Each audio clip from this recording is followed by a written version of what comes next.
Dios te guarde y bendiga, que extienda su amor. Hola, ¿qué tal? ¿Cómo están? Bienvenidos. Dios les bendiga a todos los que se conectan. Qué alegría, un fin de semana más, poder reunirnos a través de este medio y poder escuchar esa palabra que todos necesitamos. Dice la Biblia que no solo de pan vivirá el hombre, sino de toda palabra que procede de la boca de Dios. Y hoy tenemos la continuación de nuestra serie de mensajes que se llama Llamado a Volver, basado en Jeremías 15, el verso 19, comienza diciendo: esto responde el Señor, si te regresas a mí, te restauraré. Y uno dirá, ¿de dónde me tengo que regresar si no me he ido a ningún lado? Y algunos dirán, ni siquiera de vacaciones.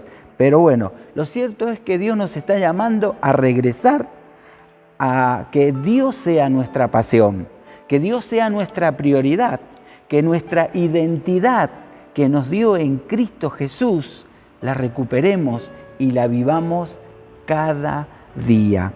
El título de nuestro mensaje se llama Este no es mi final. Yo no sé qué situación estás viviendo. Quizás estás de un fracaso a otro fracaso, de una adversidad con otra adversidad, de una prueba a otra prueba, y vos decís, ¿hasta cuándo? Bueno, hoy hay buenas noticias y tenés que decir, este no es mi final. Es más, te desafío a que lo escribas en el chat donde te has conectado y que pongas, este no es mi final. Te voy a contar algo que tiene que ver con un principio de los que son emprendedores, de los que son guionistas. ¿Viste cuando hay una serie de una película y llega el último capítulo y en el último capítulo uno dice, ¿cómo? ¿Qué genio? ¿Cómo lo hicieron? De que todos los personajes concuerden, de que todos los problemas se arreglen, de que todas las historias confluyan. ¿Cómo hicieron para que les salga así, que en el último capítulo sale todo bien? Bueno, hay un secreto.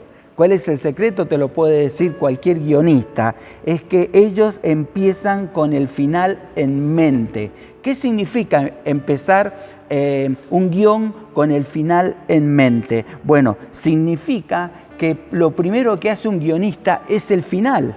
¿Sí? El final de la historia es lo que hace. Y después todo lo demás va a ir acomodándose para que pueda tener ese enganche con el final. ¿Y por qué te compartimos esto? Porque precisamente, ¿de dónde se inspiraron los guionistas? De Dios se inspiraron, porque Dios ha hecho exactamente lo mismo con nuestras vidas. Está escrito en Isaías 46:10, dice que ya Dios escribió tu final. Dios escribió mi final. Y como dice la palabra, yo anuncio desde el principio lo que va a pasar al final. Y doy a conocer el futuro desde mucho tiempo antes. Les aseguro que todos mis planes se cumplirán tal como yo quiero. ¿Y sabes cuál es la otra buena noticia? No es que solamente para cada uno de nosotros hay un final ya escrito. La buena noticia es que ese final es un buen final, es algo bueno. A lo mejor en este momento parece que ya te estás ahogando en los problemas, en las adversidades, en las enfermedades, en las luchas, y parece que todo esto va a terminar mal. Pero mira lo que dice la palabra en Jeremías 29:11.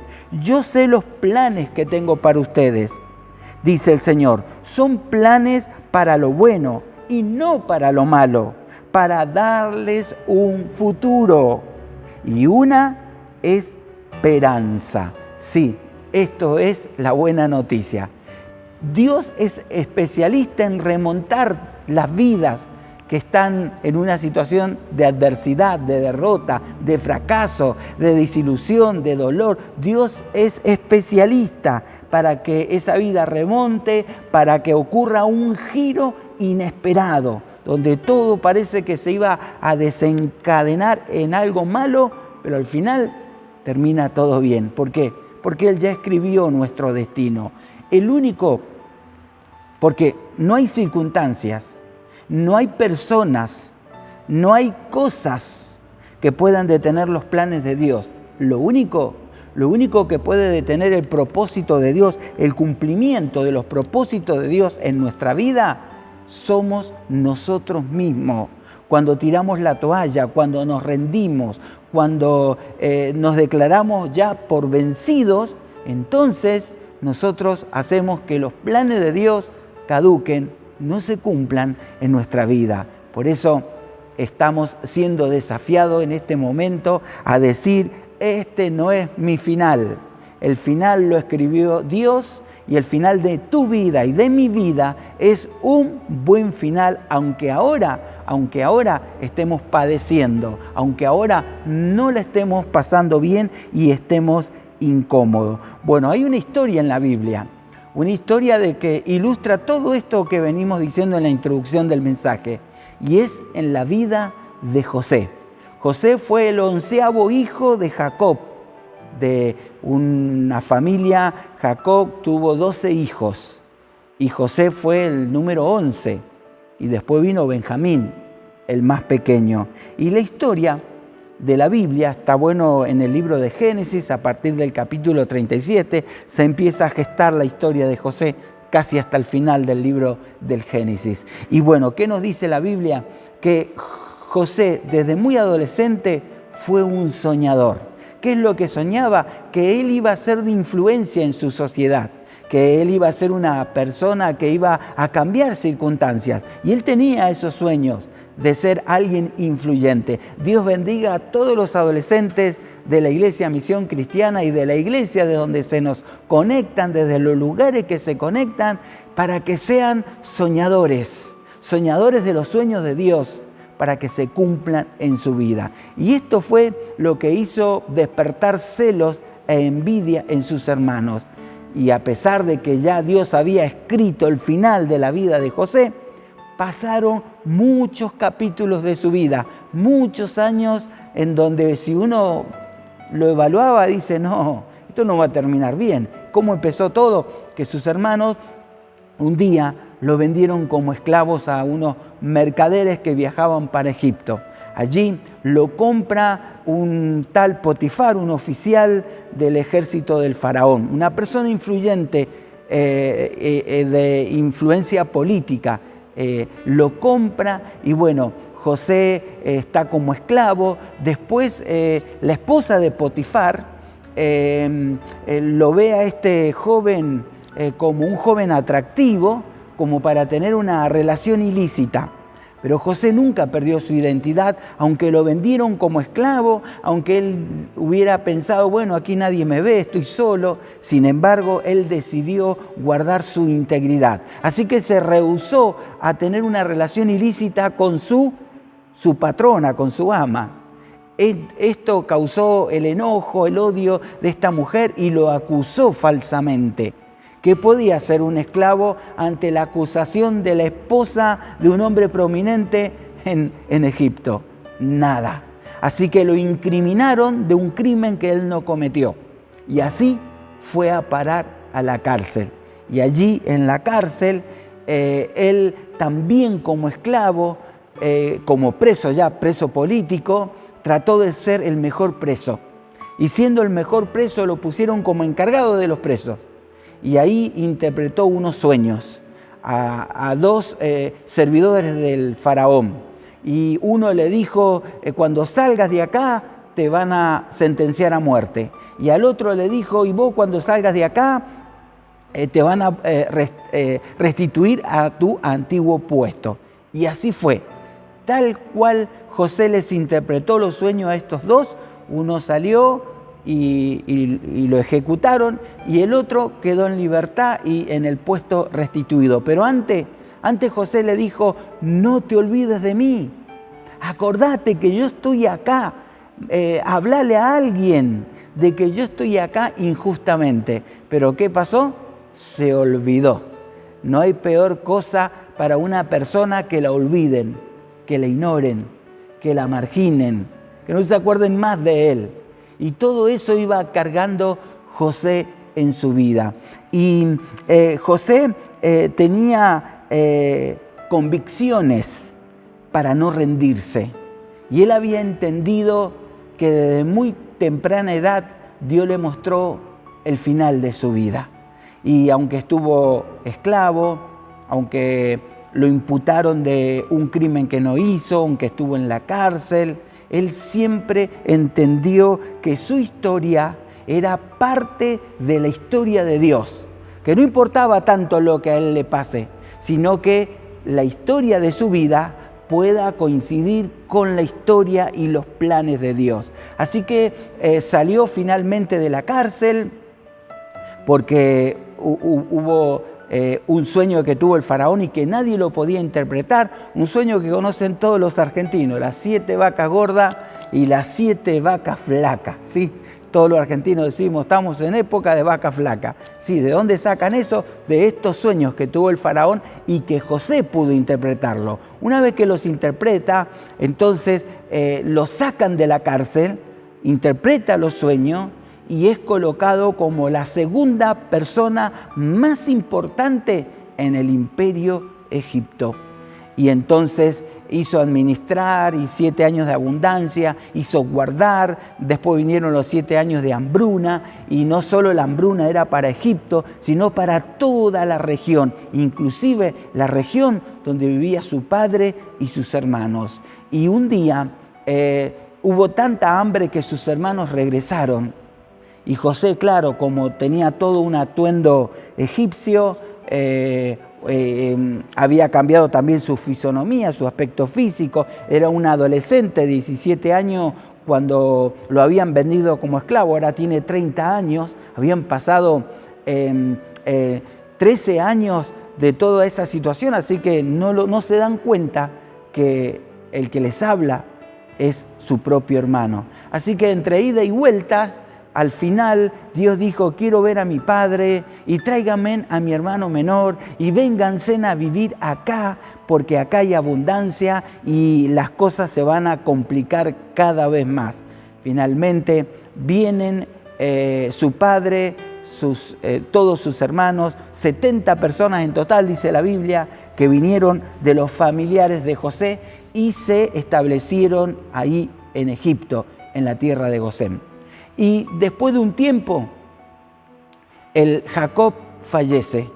Y cuando Jacob fallece, los hermanos empezaron a sentir miedo y a decir, ahora quizás José, porque estaba papá vivo, no nos quería hacer daño ni cobrarse venganza para que papá no se sintiera mal. Pero papá muerto y quizás José ahora cobre venganza por todo el mal que le hemos hecho. Y por eso en Génesis capítulo 50, del verso 16 en adelante, leemos la historia así. Entonces enviaron a José un mensaje que decía, antes de morir tu padre nos mandó que te dijéramos, por favor, perdona a tus hermanos por el gran mal que te hicieron, por el pecado de haberte tratado con tanta crueldad. Por eso nosotros, los siervos del Dios de tu padre, te suplicamos que perdone nuestro pecado. Cuando José recibió el mensaje, perdió el control y se echó a llorar. Bueno, qué historia más rara, ¿verdad? Justo que muere el papá, los hermanos sienten miedo de que José tome venganza porque 13 años atrás lo vendieron como esclavo y ahora él es el segundo más importante en Egipto. Sienten miedo y le vienen a decir algo que confabularon ellos mismos, que era una mentira. Papá murió y dijo que te dijéramos que no nos haga nada. ¿No te huele a mentira eso? José no come vidrio y se da cuenta que sus hermanos le están engañando. Fíjate en una historia que nos pueda pasar a nosotros, que fallezca tu padre y viene tu hermano y te dice, ¿sabés qué dijo papá antes que muriera? Que la casa queda para mí. ¿Vos qué vas a decirle? Bueno, eso es mentira, eso no es verdad, ¿sí? Nadie se va a creer eso. Entonces, bueno, más o menos lo que habían tramado. El otro detalle que hemos leído es que José lloró. Bueno, seguramente quienes conocen el luto saben que un ser querido 2 por 3 nos saca lágrimas cuando ya no está porque lo extrañamos. Y seguro que lloró y diciendo, mi papá vivió tantos años, 13 años, pensando que su hijo estaba muerto, que lo habían asesinado, y no, estaba vivo. Quizás lloró, recordó eso, pero también lloró por sus hermanos, como diciendo, esto no aprenden más, esto no cambian más. ¿Cómo vienen con estas mentiras de que el papá dijo que cuando yo muera, que yo no les haga nada? ¿Por qué no hablamos las cosas como son y no inventamos historia? Y hay familias que son así, son tóxicas, siempre con mentiras, con esquives, con cosas, y no salen de eso y viven intoxicados en la mentira. Y que lo hice, que no lo dije, que sí, que vos fuiste, que lo dijiste. Bueno, tenemos que crecer, tenemos que salir de situaciones como esa. Por eso lloró José, por ver a sus hermanos que todavía no han aprendido, no han madurado. Y luego sigue diciendo el verso 18 en adelante, entonces sus hermanos llegaron y se arrojaron al suelo delante de José y dijeron, mira, somos tus esclavos. Pero José le respondió, no tengan miedo. ¿Acaso soy Dios para castigarlos? ¿Sí? Tenemos que entender esto, ¿sí? Que todos nosotros vivimos en una cultura narcisista. ¿Qué significa vivir en una cultura narcisista? Que el mundo debe girar en torno a mí, que todo debe suceder a mí. Una de las evidencias más claras de esta es que cuando se saca una foto grupal y estás vos en la foto grupal, ¿a quién buscas? Y te buscas a vos. Me busco a mí. Y si por casualidad salí con los ojos cerrados y la boca abierta, ¿qué decimos? No, qué foto más horrible. Bueno, eso es una evidencia de que somos narcisistas, que lo único que importa es que yo salga bien. Si yo salí bien, no me importa que los demás no salieron bien. Pero siempre estamos buscando eso, que nuestro mundo, cómo salí, quedé bien, no quedé bien. Bueno, José nos va a enseñar esto, que nuestra historia sea parte de la historia de Dios. Que a José no le importó haber comido comida de presos. A José no le importó ser tratado como un esclavo. A José no le importó que lo hayan incriminado y fuera a parar a la cárcel, porque él sabía que ese no era su final, que su final iba a ser todos los sueños que Dios le mostró, que iba a ser un gobernador, que iba a estar por encima de su familia. Y acá lo está vivenciando. Por eso dice el verso 20, ustedes se propusieron hacerme mal. No está bien lo que ustedes me hicieron. Nadie debería haberlo hecho. Pero, sí, pero siempre los pero cambian todo. Pero Dios dispuso todo para bien. Él me puso en este cargo para que yo pudiera salvar la vida de muchas personas. No está resentido José, no está enojado porque vivió 13 años una mala tras otra, de esclavo a calumniado, a traicionado por sus hermanos, traicionado por su ama, traicionado por el que le había revelado los sueños y se olvidó de él. Todo el mundo le hizo mal, pero él entendió que Dios lo estaba preparando para entrar en escena y que al final todo terminara bien. Y él dice, muchachos, lo que ustedes hicieron está mal, pero lo más importante no es eso, lo más importante es que Dios tomó todo esto y me hizo estar en este cargo que estoy, el segundo después del faraón, en autoridad, para salvar muchas personas. Quiero que entiendas esto. Como dije, somos narcisistas por naturaleza, pero si vas a formar tu vida y vas a pensar en formar una familia, vas a pensar en viajar, vas a pensar en tener una vocación, en tener cierto estándar bueno de vida, Si es eso lo único que pensás, quiero decirte que tu vida es muy pequeñita. Y quiero decirte que no va a terminar bien. No va a terminar bien. ¿Por qué?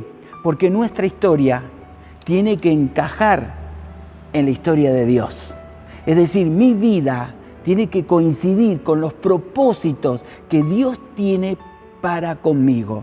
Y no importa cuán luchado estás ahora, cuántas adversidades se levantaron contra tu vida, lo que importa es que el final que Dios tiene para vos y para mí es un buen final, un final extraordinario. Fíjate si veíamos solo los capítulos de que José esclavo, José traicionado por sus hermanos, José calumniado, José preso, José olvidado por quien ayudó en la cárcel para salir y que estuviera bien. Si vemos todo eso, ¿qué decimos? No, esto no termina bien. Sin embargo, Dios ya había decidido dar vuelta a toda esa historia, remontar la vida de José. Y esto es para tu vida y es para mi vida. No importa cuánto dolor estamos atravesando, pero vos y yo tenemos que decir, este no es mi final. El final de nuestra vida es glorioso, es extraordinario. Lo segundo que aprendemos de la historia de José es que Dios va a mi lado en todo el camino de la vida. Sí, muchas personas dicen, cuando tenés un buen trabajo, cuando te dejaron en planta permanente, cuando aprobaste los exámenes, cuando te dieron el puesto que tanto anhelaba, todo dice, es que Dios está con vos. Dios está con vos, claro, ¿cómo no te va a ir bien? Pero, ¿y qué cuando las cosas no te salen como vos y yo queremos? ¿Y qué cuando las cosas nos salen mal? Cuando el médico da un diagnóstico adverso, cuando en el trabajo despiden, sos el primero que estás en la lista y lo diste todo por tu empresa, pusiste empeño y nadie te lo reconoció. ¿Qué te dicen ahí? Y capaz que algún problemita espiritual debe haber. Quiero decirte que no es así. Dios está con tu vida en todo momento de tu vida. ¿Qué tal, como dije hace un momento, si nos quedamos con los capítulos de la vida de José, donde esclavo, preso, traicionado, abandonado? No, pero esa no era toda la historia de José. Había algo glorioso. Lo mismo con vos. Si estás pasando un mal momento, quiero decirte que Dios nunca te abandonó. Si te estás hundiendo en algo por malas decisiones, quiero decirte que Dios nunca se olvidó de vos y no te ha abandonado ni tampoco te ha dado la espalda. En Génesis 39:2 hay algo que se repite muchas veces y es esto: el Señor estaba con José. Por eso tenía éxito en todo mientras servía en la casa de su amo egipcio. No solo cuando le cayó en gracia al primer amo que lo compra como esclavo y lo pone a trabajar, halló tanta gracia que lo puso como encargado mayordomo, es decir, el encargado de todos sus bienes, como administrador, gerente general. Dios estaba con él, pero también cuando lo calumniaron, cuando fue a parar a la cárcel, la Biblia sigue diciendo, pero Dios estaba con José. En todo momento, en las buenas y en las malas, Dios estuvo con José. De la misma manera, en todo momento, Dios estará en tu vida y en mi vida acompañándonos. Nunca dejes que el enemigo te susurre y te diga ¿cómo te va mal? Si vas a la iglesia, si te bautizaste, si estás trabajando para Dios, si estás ayudando a la gente, ¿cómo te va mal? Explícamelo. Bueno, nunca dejes que el enemigo te llene la cabeza de esa manera, porque aunque estás viviendo capítulos oscuros de tu vida, este no es tu final. Tu final es glorioso y decíselo al enemigo. Por eso el escritor a los Hebreos dice en Hebreos 13:5, nunca te fallaré, jamás te abandonaré. Está en presente constante. No que cuando hiciste los deberes bien, es que Dios está con vos. Aun cuando no lo alcanzaste a hacer bien, Dios está con vos y promete que nunca te va a abandonar. ya vemos dos cosas, que nuestra historia tiene que encajar en la historia de Dios, ser parte de los planes de Dios. Lo segundo es que Dios va a nuestro lado en el camino de nuestra vida, sea que nos vaya bien o sea que nos esté yendo mal. Dios está a tu lado para socorrerte y ayudarte. Lo tercero que hizo José y que debemos hacer nosotros es que daré lo mejor para el Maestro Jesús. Daré lo mejor que tengo. Cuando fue esclavo, como lo mencioné, se destacó como esclavo y lo pusieron en el máximo cargo, mayordomo, encargado principal. Cuando fue a la cárcel, no empezó a quejar y decir, para eso, ya está, ya. Si vivo en un mundo de mediocridad, de gente falsa, voy a ser igual que cualquiera. No dijo eso. Dice, si voy a ser un preso, tengo que ser el mejor, el que mejor calificación y comportamiento tenga. Y así lo logró. Y llegó a ser encargado en la cárcel de los presos. Donde él estuviera, en la adversidad que estuviera, daba lo mejor para Dios. Y por eso el final fue maravilloso. Nunca se rindió. Imagínate si hubiera tirado la toalla ya cuando lo traicionaron los hermanos. O cuando lo calumnió esta mujer, Potifera, ¿cómo hubiera terminado su historia? No estaríamos hablando de José como estamos hablando ahora. El único que puede arruinar nuestra historia soy yo mismo. Somos nosotros mismos. Ninguna otra persona, por traición que haya, por leyes que persigan al cristianismo, por lo que sea. No hay nada ni nadie que detenga los propósitos de Dios. Solo yo soy el único que puedo estropearlo todo. Así que no te rindas. Dios está a tu lado y entonces vamos a dar lo mejor de nosotros para Dios. Dice Pablo en Efesios 6:7, trabajen con entusiasmo, como si lo hicieran para el Señor y no para la gente. Sí, en un mundo donde reina la mediocridad, donde todos mienten, donde todos se engañan, donde todos hacen trampa. ¿Sabes qué? Es fácil hacer la diferencia. Porque claro, nadie la hace, pero si vos sos íntegro, no perdés tu identidad de hijo de Dios y haces lo que tenés que hacer, es fácil brillar. Porque vivimos en una sociedad de mediocres y vos y yo somos llamados para vivir nuestra pasión con Dios, para cumplir sus propósitos en nuestra vida y para tener identidad cristiana. No peco porque Dios me ve. No digo esto y no hago aquello porque amo a Dios. Esa es nuestra identidad. Y entonces vamos a dar lo mejor para nuestro Maestro. Cuarto, el regreso no será para venganza. Una vez que Dios te levanta, como José, que lo sacó de la cárcel, lo puso en un cargo prominente después del faraón, seguía José, y él no dijo, ahora van a ver, tráigame a mis hermanos. Y las van a pagar una por una. Todos estos 13 años que padecí, que comí como un perro, que estuve solo, que me maltrataron, que estuve con gente extraña, ahora van a ver. No es así. No somos llamados para vengarnos de nadie. Sí, la traición duele. El que te olviden duele.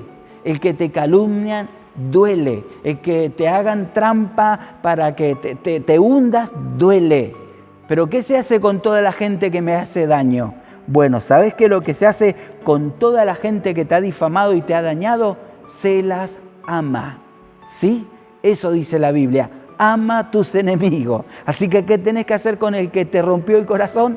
Amalo, perdonalo. Esto fue lo que hizo José desde la hora cero. Si no, nunca pudiera haber avanzado en su vida. Desde el momento que sus hermanos lo vendieron como esclavo, él los perdonó. Si no lo hubiera perdonado, la angustia, la depresión, la amargura lo hubieran hecho desistir. Pero desde la hora cero, él dijo, está bien, mis hermanos se equivocaron, quizás también yo tengo parte en eso, porque le contaba los sueños y los provocaba celo, pero los perdono por todo lo que me han hecho. Y por eso, su final fue glorioso. Llegó a ser una eminencia, una prominencia en una sociedad que si no fuera por la sabiduría que tenía José, iban a perecer de hambre. Por eso tenés que soltar el dolor, la traición, la venganza, porque no vas a salir adelante hasta que no des ese paso de amar a tus enemigos. Mirá la historia de José. Cuando sus hermanos vinieron, él dijo, ¿soy yo para juzgarlo? No se preocupen. Dios usó todo lo mal que me hicieron y lo tornó para bien, para salvar a muchas personas. Pablo en Romanos 12, verso 19 en adelante dice, queridos amigos, nunca tomen venganza. Dejen que se encargue la justa ira de Dios. En cambio, si tus enemigos tienen hambre, ¿te suena? Los enemigos de José, sus propios hermanos que tenían hambre. ¿Qué hizo José? Les dio de comer. Dales de comer. Si tienen sed, dales de beber. No dejen que el mal los venza. Más bien venzan el mal haciendo el bien. Bueno, eso es lo cuarto y lo último que aprendemos en la historia de José.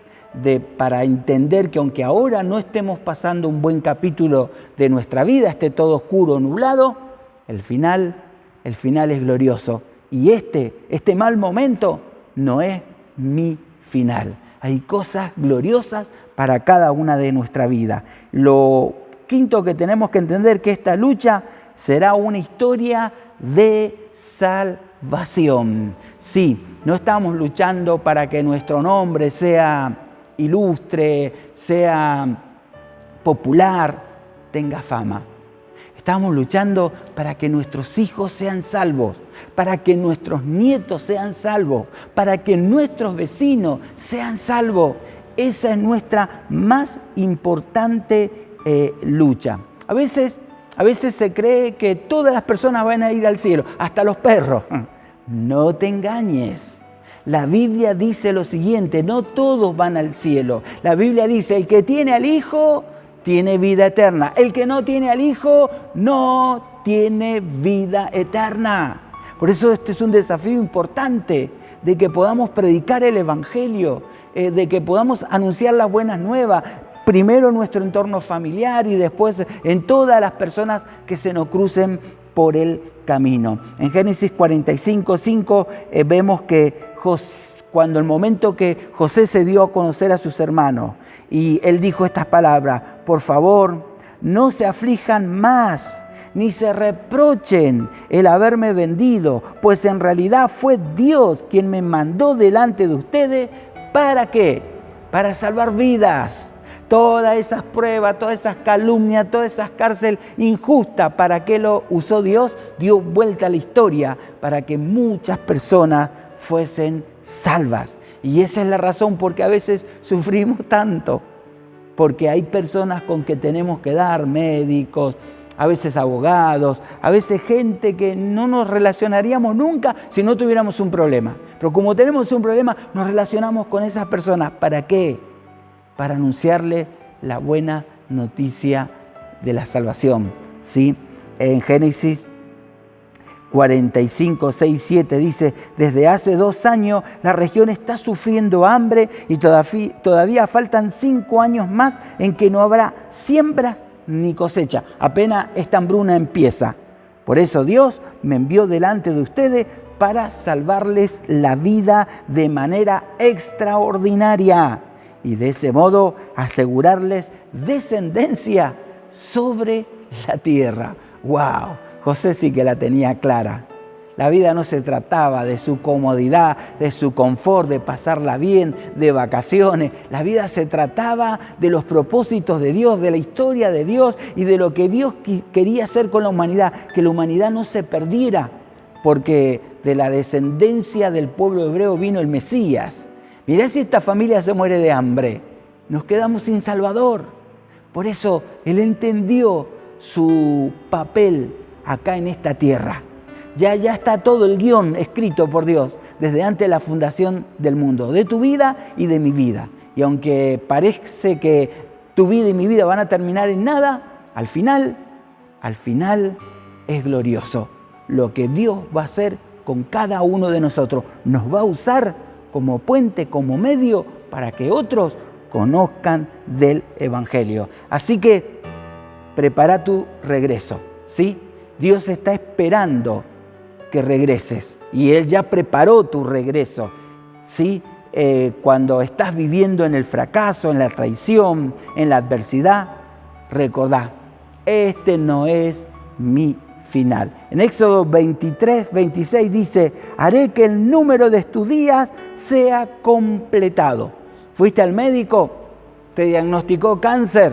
¿Qué pensaste? ¿Miraste el almanaque? ¿Cuántos serán? ¿30 días? ¿90 días? ¿No estoy más? Mirá lo que dice la Biblia. Haré que el número de tus días sea completado. Es decir, todos los años que guioné para que vivas, haré que vivas. Así que no le temas al diagnóstico, no le temas a la adversidad económica, no le temas a la situación que estamos viviendo en el mundo ahora. Entendé que Dios guionó nuestra vida para un buen final. Y en Isaías 43, 13 dice, lo que yo hago, nadie puede desbaratarlo. ¡Wow! Este no es mi final. Tenemos un final maravilloso. Regresa a Dios, que Él sea tu pasión, que Él sea el propósito de tu vida, que Él sea tu identidad en Cristo. Si por qué vivís, por qué te comportás como te comportás, porque tengo una identidad, soy hijo de Dios.